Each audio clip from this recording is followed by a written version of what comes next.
Then there's the tragedy that has befallen Hong Kong and the premature denial of freedom to those people. You see it in far-off places, in their attempts to dominate the South China Sea. You see it in the detention of 1 million Uyghur Muslims living in internment camps in Xinjiang. This is the human rights stain of the century, sustained by companies like Huawei using technology that secret police could only have dreamed up in times gone by. Now, it might be easy to dismiss the China style as just a passing irritant, but I hope you all know it is not so. The regime has a Marxist-Leninist core no less than the Soviet Union did, and indeed perhaps more so. The party has always put itself first. Its actions flow from its ideology, and it's paranoid about free societies like ours. What's happening now isn't Cold War 2.0. The challenge of resisting the CCP threat is in some ways much more difficult. That's because the CCP has already enmeshed in our economies, in our politics, in our societies in ways the Soviet Union never was.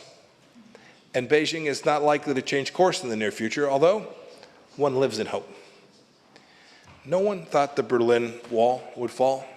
I was a soldier there until in then West Germany until 1989, until just a couple weeks before that wall came down. I was serving in a little border unit in a town called Binlach. We had no idea that in just a matter of weeks, people would be crossing freely back to be reunited with their families. Well, freedom will win this time, too. As President Havel once reminded us, we must commit not to live the lie, but to live in the truth. And here's what's true. China's world dominance is not inevitable. We're the authors of our fate. Free societies have always been more attractive. Your people know this. Our people do too. And here's the best news of all, from all of that.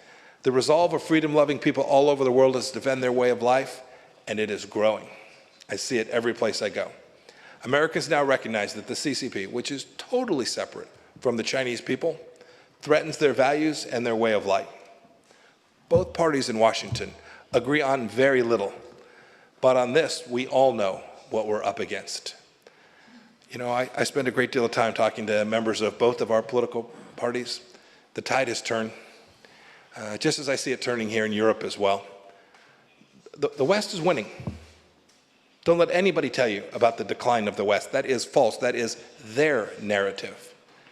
I've heard the same observations from political leaders across the spectrum, most recently in London. Those meetings reminded me that there are plenty of European leaders eager to lean into freedom. But it's going to take all of us. It will take us working together here in Prague, in Poland, and Portugal. We have the obligation to speak clearly and plainly to our people, and without fear.